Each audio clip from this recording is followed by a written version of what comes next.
সাংবাদিক বন্ধু বান্ধৱীসকল, আজি আমাৰ কেবিনেটত গুৰুত্বপূৰ্ণ সিদ্ধান্ত লোৱা হয়। অসম বিধানসভাৰ চলিত অধিৱেশনত Assam coaching institute control and regulation act নামে এখন আইন অনা হ'ব, যাৰ জৰিয়তে অসমত বৰ্তমান চলি থকা কোচিং ইনষ্টিটিউটসকলক বা কোচিং ইনষ্টিটিউটবিলাকক এটা ব্যৱস্থাৰ মাজলৈ অনাৰ বাবে প্ৰচেষ্টা কৰা হ'ব। যিটো mushroom growth of coaching institute বুলি কোৱা হয়, যেনেকৈ হকে বিহকে খুলিছে, তাক অলপ নিয়ন্ত্ৰণ কৰি অলপমান নিয়ন্ত্ৰণ কৰি আমি এখন আইন বিধানসভাত প্ৰস্তুত কৰিম। কোকৰাঝাৰ ইউনিভাৰ্চিটি এক্টত সামান্য সংশোধন হ'ব আৰু আজি দুটা মেগা ইণ্ডাষ্ট্ৰিয়েল পাৰ্কৰ কাৰণে কেবিনেটে উদ্যোগ বিভাগক কামৰূপ আৰু মৰিগাঁৱত কিছু ভূমি আবণ্টন কৰে।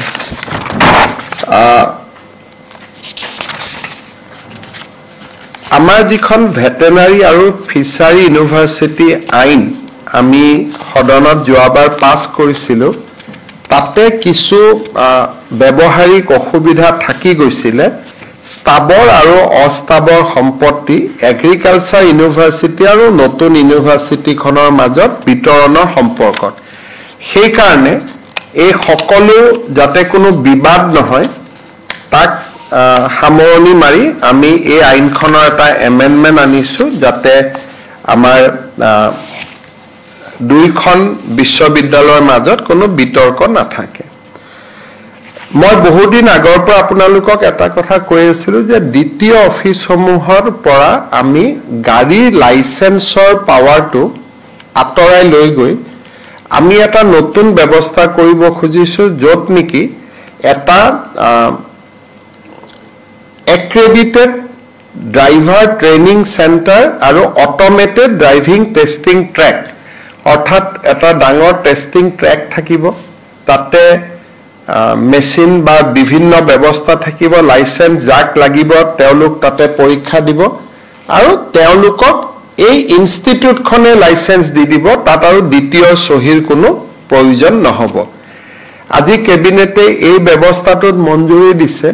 আৰু প্ৰত্যেক সমষ্টিতে 126টা সমষ্টিত 126খন ড্ৰাইভিং ইনষ্টিটিউট খোলাৰ বাবেও কেবিনেটে অনুমোদন দিছে। আমাৰ অসমৰ যিকোনো যুৱকে চৰকাৰৰ পৰা আবেদন কৰি এই ড্ৰাইভিং ট্ৰেইনিং ইনষ্টিটিউটৰ বাবে মঞ্জুৰি ল'ব পাৰিব। আমাৰ ৰাজ্যত 126খন ড্ৰাইভিং ট্ৰেইনিং ইনষ্টিটিউট হ'ব আৰু অট'মেটেড ড্ৰাইভিং ট্ৰেক থাকিব প্ৰত্যেক জিলাত এখনকৈ, যাতে ল'ৰা ছোৱালী আৰু সৰু সুৰা কামৰ বাবে তেওঁলোকে দ্বিতীয় অফিচত গৈ কষ্টৰ সন্মুখীন হ'ব নালাগে। ঠিক সেইধৰণে শ্ৰীমন্ত শংকৰদেৱ বিশ্ববিদ্যালয় আইনখনতো আজি আমি এটা বিশেষ সংশোধন আনো। এতিয়াৰ পৰা অসমত nursing college, dental college, pharmacy institute এইবিলাক খুলিবৰ বাবে প্ৰথমতে নেশ্যনেল ছিকিউৰিটি এংগুলৰ পৰা ক্লিয়াৰেন্স ল'ব লাগিব, অৰ্থাৎ ৰাষ্ট্ৰীয় নিৰাপত্তাৰ দৃষ্টিৰে এই ইনষ্টিটিউটবিলাক ৰাষ্ট্ৰৰ ভাবুকিৰ নহয় বুলি গৃহ বিভাগে প্ৰমাণ পত্ৰ দিয়াৰ পিছতহে আমি অসমত এতিয়াৰ পৰা নাৰ্ছিং স্কুল বা dental school, pharmacy school, laboratory technician institute এইবিলাক আমি খুলিব পাৰিম। আৰু ইয়াৰ লগে লগে এই ইনষ্টিটিউটবিলাকে ৰাষ্ট্ৰৰ ধৰ্ম নিৰপেক্ষ নীতি মানিব লাগিব, প্ৰত্যক্ষ বা পৰোক্ষভাৱে ধৰ্মান্তৰকৰণৰ লগত নিজক জড়িত কৰিব নোৱাৰিব। যিটো প্ৰাইভেট ইউনিভাৰ্চিটি বিল আনিছিলোঁ, আজি সেই একেটা বিল আমি শংকৰদেৱ ইউনিভাৰ্চিটি অৱ হেল্থ ছায়েন্সত আনিছোঁ, যাতে ইউনিভাৰ্চিটিয়ে এফিলিয়েশ্যন দিয়াৰ আগতে এই নিয়মকেইটা পালন কৰে। আজি কেবিনেটত আৰু এটা আমি সিদ্ধান্ত লৈছোঁ, যিটো আমাৰ ভৱিষ্যতৰ কাৰণে খুব ইম্পৰ্টেণ্ট। সেইটো হ'ল যে অসমৰ মেডিকেল কলেজ এন্ট্ৰেন্স এক্সামিনেশ্যনক লৈ আমাৰ কিছু ৰাইজৰ মাজত চিন্তা চৰ্চা এটা চলি আছিলে ইমান দিনে বহু কেইজন মেডিকেল কলেজৰ প্ৰফেছৰে আমাক কৈছে যে যিবিলাক ষ্টুডেণ্ট এডমিশ্যন হৈছে বহুত নম্বৰ পাইছে কিন্তু তেওঁলোকৰ ব্যৱহাৰিক বা শৈক্ষিক জ্ঞান একেবাৰে সীমিত ইমান ডাঙৰ কম্পিটিশনত তেওঁলোকে সিট পায় কিন্তু যিমান মেৰিটৰিয়াছ বুলি ভবা যায় কলেজত তেওঁলোকক সিমান মেৰিটৰিয়াছ বুলি দেখা নাযায় এই বিষয়টো আমি স্পেশাল ব্ৰাঞ্চক আজি 1.5 বছৰ মানৰ পৰা ইনকুৱাৰী কৰাৰ কাৰণে আমি নিৰ্দেশ দিছিলো তেখেতসকলে আমাক জনালে যে মেডিকেল কলেজৰ এন্ট্ৰেন্স এক্সামিনেশন সেন্টাৰ বিলাক মেইনলি প্ৰাইভেট ইনষ্টিটিউট বিলাকত আছে যেনেকে কটন কলেজিয়েটত নাই একাডেমিত নাই কিন্তু হোজাই 3খন প্ৰাইভেট স্কুলত সেন্টাৰ আছে হাইলাকান্দিতো এখন প্ৰাইভেট স্কুলত সেন্টাৰ আছে দিল্লীয়ে চলাই কাৰণে আমি এই কথাবিলাক ইমান দিন যোৱা নাছিলো এতিয়া আমি 3টা সিদ্ধান্ত লৈছো কেন্দ্ৰীয় চৰকাৰক অনুৰোধ কৰিবৰ কাৰণে যে এইবাৰ মেডিকেল টেষ্টৰ এন্ট্ৰেন্স অকল চৰকাৰী বিদ্যালয়ত হ'ব নাম্বাৰ 2 এই এন্ট্ৰেন্সক যেনেকে এডিআৰই পৰীক্ষাত ডিসি আৰু এসপিয়ে নিৰীক্ষণ কৰে তেনেকে এডিআৰই পৰীক্ষাৰ দৰে ডিসি আৰু এসপিৰ প্ৰত্যক্ষ নিয়ন্ত্ৰণত হ'ব আৰু বায়োমেট্ৰিক টেষ্ট যাতে ষ্টুডেণ্টে কৰিহে এক্সাম হলত সোমাব পাৰে গতিকে মই ভাবো যে এইখিনি ব্যৱস্থা ললে আমি মেডিকেল এডমিশনৰ প্ৰক্ৰিয়াটো আমি স্বচ্ছ কৰিব পাৰিম কিন্তু এই গোটেই কামবিলাক কেন্দ্ৰীয় চৰকাৰে কৰে গতিকে আমি আজি মুখ্য সচিবক অথৰাইজ কৰিছো যাতে আপোনালোকে ডাইৰেক্টৰ নেশ্যনেল টেষ্টিং অথৰিটিৰ লগত যোগাযোগ কৰে আপুনি আৰু কেবিনেটৰ সিদ্ধান্তখিনি তেওঁলোকক জনায় আৰু মই নিজেও কেন্দ্ৰীয় মানৱ সম্পদ মন্ত্ৰী ধৰ্মেন্দ্ৰ প্ৰধানৰ সৈতে বিষয়টো আলোচনা কৰিম আজি আপোনালোকে জানে যে যোৱা আমাৰ চৰকাৰৰ প্ৰচেষ্টাত প্ৰধানমন্ত্ৰী ডাঙৰীয়া আশীৰ্বাদত চৰাইদেউক আমি বিশ্ব ঐতিহ্য ক্ষেত্ৰলৈ লৈ যাব পাৰিলো আজি কেবিনেটে মাজুলী আৰু শিৱসাগৰক আমি খুব অগ্ৰাধিকাৰ ভিত্তিত বিশ্ব ঐতিহ্য ক্ষেত্ৰলৈ লৈ যাবৰ বাবে যাৱতীয় ব্যৱস্থা গ্ৰহণ কৰাৰ বাবে আমি সিদ্ধান্ত লৈছো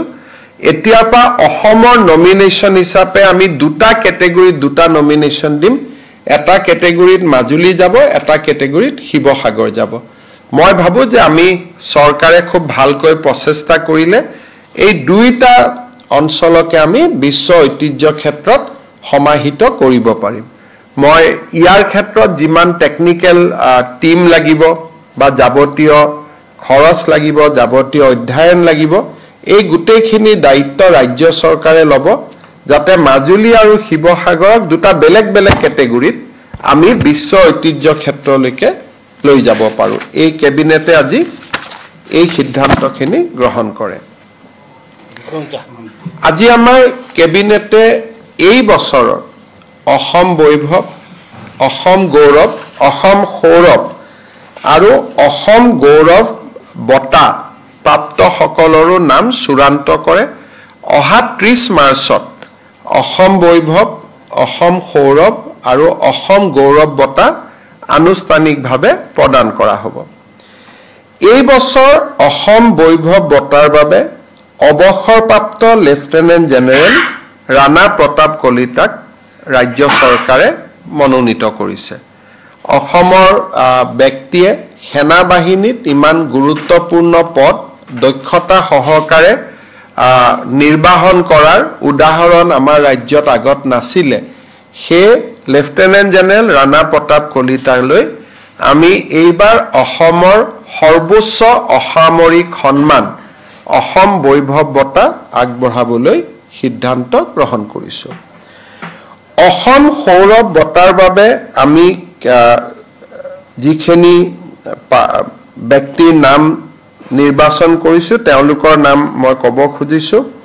প্ৰথম আমি অসম সৌৰভ বঁটাৰ বাবে TCS টাটা কনসালটেন্সি সাৰ্ভিসৰ প্ৰাক্তন চেয়াৰমেন ডক্টৰ S ৰামদুৰাইক মনোনীত কৰিছো এখেতক মনোনীত কৰাৰ মূল উদ্দেশ্যটো হ'ল যে অসমত Indian institute of information technology স্থাপন কৰাত তেখেতে এক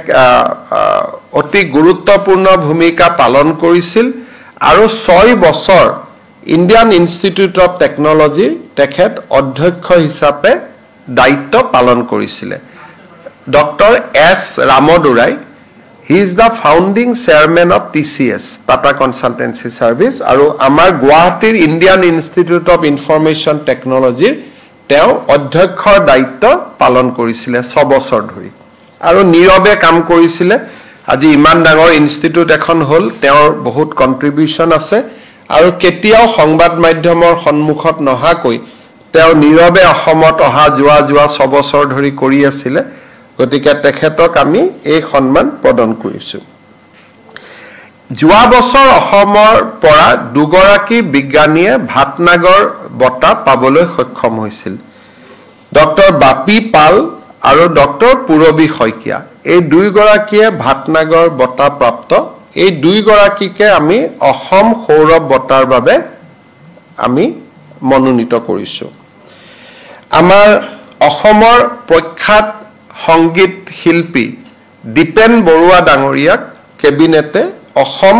সৌৰভ বঁটাৰ বাবে মনোনীত কৰিছে ইয়াৰ লগতে অসমৰ ভ্ৰাম্যমান নাট্য মঞ্চৰ এগৰাকী উজ্জ্বল নাম শ্ৰী হেমন্ত দত্তকো এইবাৰ ৰাজ্য চৰকাৰে অসম সৌৰভ বঁটাৰ বাবে মনোনীত কৰিছে ইয়াৰ উপৰিও আমাৰ ভাৰতৰ মহিলা ক্ৰিকেট দলত স্থান লাভ কৰা শ্ৰীমতী উমা চেত্ৰীকো এই বছৰৰ অসম সৌৰভ বঁটাৰ বাবে মনোনীত কৰা হৈছে অসম গৌৰৱ বঁটা ইয়াতে প্ৰথম গৰাকী অসম গৌৰৱ বঁটাৰ বাবে আমি মনোনীত কৰিছো শ্ৰীমতী ফুলেশ্বৰী দত্ত তেখেত লখিমপুৰত সগুণৰ সংৰক্ষণৰ কাৰণে তেখেতে যথেষ্ট কাম কৰি আছে আন্তঃৰাষ্ট্ৰীয় স্বীকৃতি পাবলৈ তেখেতে সক্ষম হৈছে ইয়াৰ পিছত এগৰাকী অসমৰ জীয়ৰী মীনাক্ষী দাস ভাৰতৰ 64খন বিশ্বৰ 64খন ৰাষ্ট্ৰলৈ তেওঁ মটৰ বাইকিং কৰিছে এটা ডাঙৰ মেছেজ দিছে মীনাক্ষী দাসকো আমি অসম গৌৰৱ বঁটাৰ বাবে মনোনীত কৰিছো আমাৰ আপোনালোকে জানে যে এইবাৰ আইপিএলৰ ফুটবলত অসমৰ যুৱক পাৰ্থ সুন্দৰ গগৈ তেওঁ ফৰৱাৰ্ডত খেলে ষ্ট্ৰাইকাৰ হয় তেখেতক আমি অসম গৌৰৱ বঁটাৰ বাবে মনোনীত কৰিছো আইপিএল আমাৰ ধুবুৰীৰ যেটো টেৰাকটা শিল্প সেই টেৰাকটা শিল্পত এগৰাকী প্ৰসিদ্ধ শিল্পী হ'ল শ্ৰী ধীৰেন্দ্ৰনাথ পাল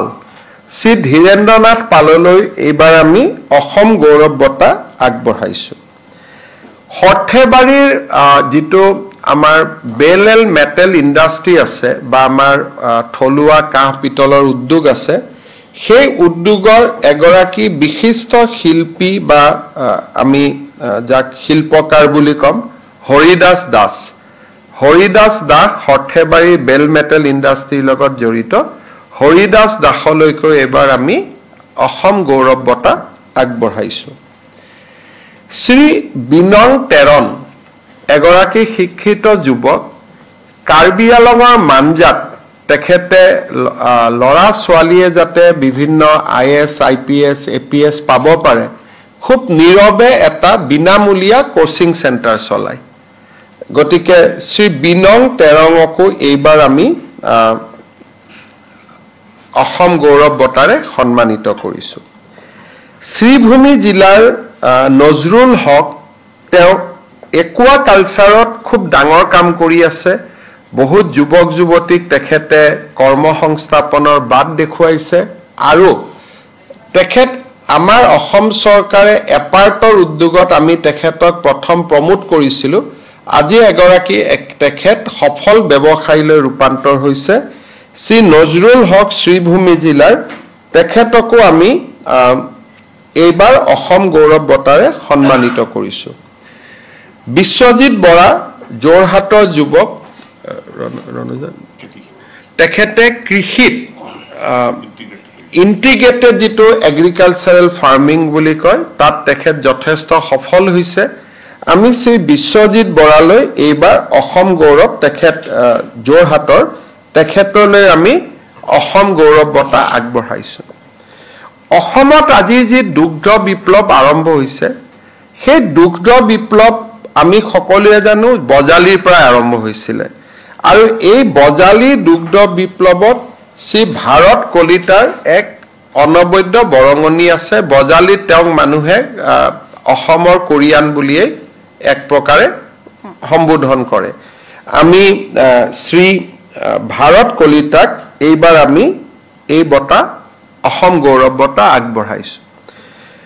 অসমৰ বড়ো জনগোষ্ঠীৰ সাহিত্য সংস্কৃতি শিল্পক আগবঢ়াই লৈ যোৱাৰ ক্ষেত্ৰত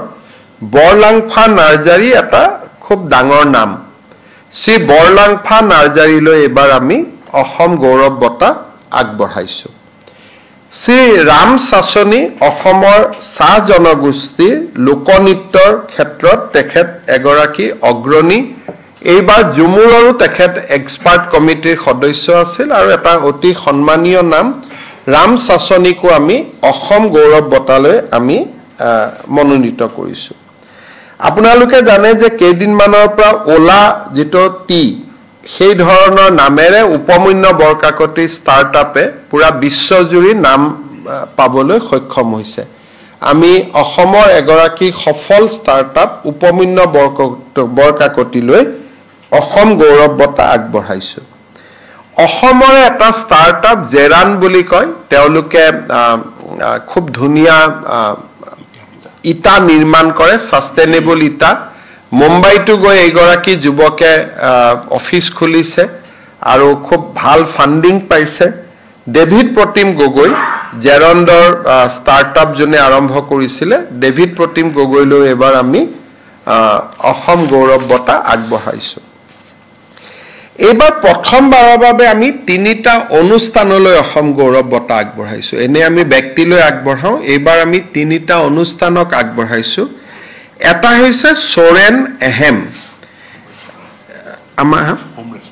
এওঁলোকে কলিয়াবৰৰ কাষত কাজিৰঙাৰ কাষত য'ত আগতে গড় শিকাৰ হৈছিল সেই জায়গাত এটা হোম ৰেষ্টুৰেণ্ট চলাই য'ত থলুৱা খাদ্য পৰিবেশন কৰা হয় আৰু পৰ্যটকৰ কাজিৰঙাত ই এটা ডাঙৰ আকৰ্ষণৰ কেন্দ্ৰ আৰু এইটো এটা অনুষ্ঠানে কৰে ব্যক্তিয়ে নহয় আৰু কাৰ্বি খোৱা তেওঁলোকে বনায় এই সোৰণ এহেমক Natudanga eco development committee and income SHG total যেটো সোৰেং আহেম হল দোকানখনৰ মানে ৰেষ্টুৰেণ্টখনৰ নাম আৰু Natudanga eco development committee and income SHG নতুন ডঙ্গা এওঁলোকক আমি অসম গৌৰৱ বঁটা আগবঢ়াইছো আপোনালোকে জানে যে বাৰেকুৰি গাঁৱত যেটো হলক গিবনৰ সংৰক্ষণৰ কাৰণে যি প্ৰচেষ্টা আগবঢ়াইছিল তাক প্ৰধানমন্ত্ৰী নৰেন্দ্ৰ মোদী ডাঙৰীয়াই মন কি বাতত হলাগ লৈছিল Barekuri eco development society Tinsukia জিলাৰ এই বাৰেকুৰি ইকো ডেভেলপমেন্ট সোসাইটিকো এইবাৰ আমি অসম গৌৰৱ বঁটাৰে আমি সন্মানিত কৰিব খুজিছো নগাঁও জিলাৰ মেন এলিমেল সাংবাদিক বন্ধু বান্ধৱীসকল আজি আমাৰ কেবিনেটত গুৰুত্বপূৰ্ণ সিদ্ধান্ত লোৱা হয় অসম বিধানসভাৰ চলিত অধিৱেশনত Assam coaching institute control and regulation act নামে এখন আইন অনা হ'ব যাৰ জৰিয়তে অসমত বৰ্তমান চলি থকা কোচিং ইনষ্টিটিউট সকলক বা কোচিং ইনষ্টিটিউট বিলাকক এটা ব্যৱস্থাৰ মাজলৈ অনাৰ বাবে প্ৰচেষ্টা কৰা হ'ব যেটো mushroom growth of coaching institute বুলি কোৱা হয় যেনেকৈ হকে বিহকে খুলিছে তাক অলপ নিয়ন্ত্ৰণ কৰি তাক অলপমান নিয়ন্ত্ৰণ কৰি আমি এখন আইন বিধানসভাত প্ৰস্তুত কৰিম কোকৰাঝাৰ ইউনিভাৰ্চিটি এক্টত সামান্য সংশোধন হ'ব আৰু আজি দুটা মেগা ইণ্ডাষ্ট্ৰিয়েল পাৰ্কৰ কাৰণে কেবিনেটে উদ্যোগ বিভাগক কামৰূপ আৰু মৰিগাঁৱত কিছু ভূমি আবণ্টন কৰে।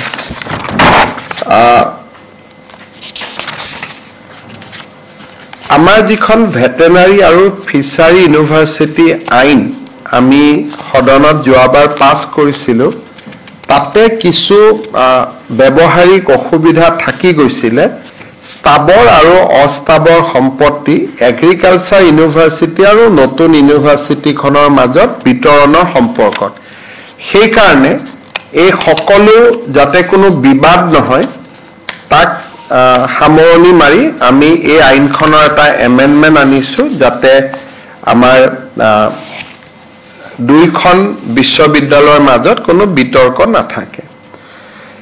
মই বহুদিন আগৰ পৰা আপোনালোকক এটা কথা কৈ আছিলোঁ যে দ্বিতীয় অফিচসমূহৰ পৰা আমি গাড়ীৰ লাইচেন্সৰ পাৱাৰটো আঁতৰাই লৈ গৈ আমি এটা নতুন ব্যৱস্থা কৰিব খুজিছোঁ, য'ত নেকি এটা এক্ৰেডিটেড ড্ৰাইভাৰ ট্ৰেইনিং চেণ্টাৰ আৰু অট'মেটেড ড্ৰাইভিং টেষ্টিং ট্ৰেক,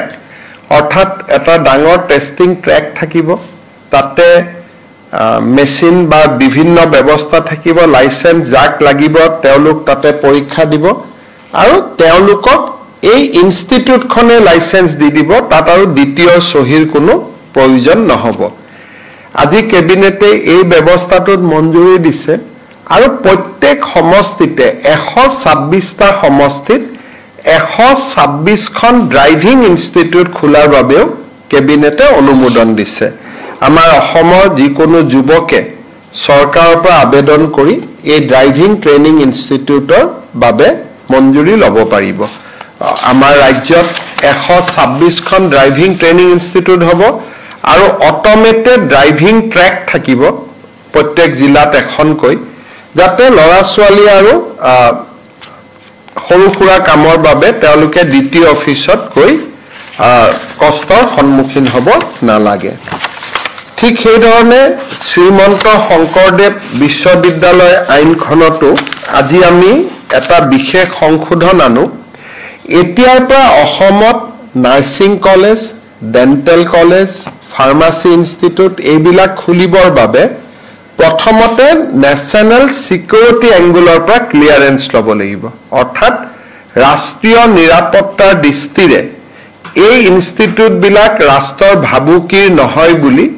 গৃহ বিভাগে প্ৰমাণ পত্ৰ দিয়াৰ পিছতহে আমি অসমত এতিয়াৰ পৰা নাৰ্ছিং স্কুল বা ডেণ্টেল স্কুল, ফাৰ্মাচী স্কুল,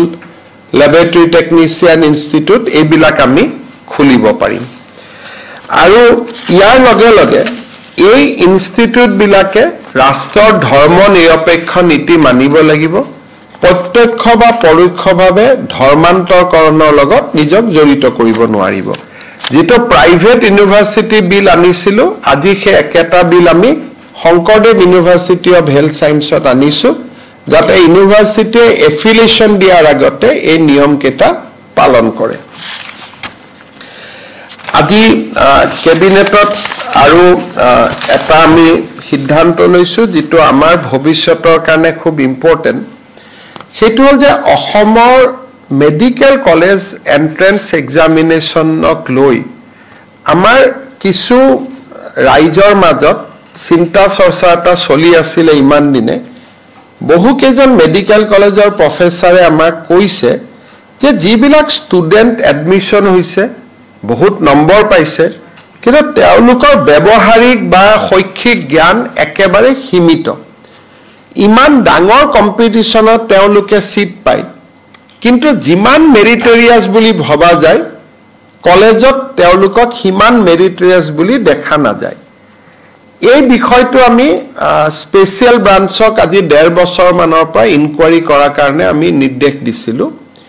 তেখেতসকলে আমাক জনালে যে মেডিকেল কলেজৰ এণ্ট্ৰেন্স এক্সামিনেশ্যনৰ এক্সামিনেশ্যন চেণ্টাৰবিলাক মেইনলি প্ৰাইভেট ইনষ্টিটিউটবিলাকত আছে, যেনেকৈ কটন কলেজিয়েটত নাই, একাডেমিত নাই, কিন্তু হোজাই 3খন প্ৰাইভেট স্কুলত চেণ্টাৰ আছে, হাইলাকান্দিতো এখন প্ৰাইভেট স্কুলত চেণ্টাৰ আছে, দিল্লীয়ে চলাই কাৰণে আমি এই কথাবিলাক ইমান দিন যোৱা নাছিলো এতিয়া আমি তিনটা সিদ্ধান্ত লৈছো কেন্দ্ৰীয় চৰকাৰক অনুৰোধ কৰিবৰ কাৰণে যে এইবাৰ মেডিকেল টেষ্টৰ এন্ট্ৰেন্স অকল চৰকাৰী বিদ্যালয়ত হ'ব নাম্বাৰ 2 এই এন্ট্ৰেন্সক যেনেকৈ এডিআৰই পৰীক্ষাত ডিসি আৰু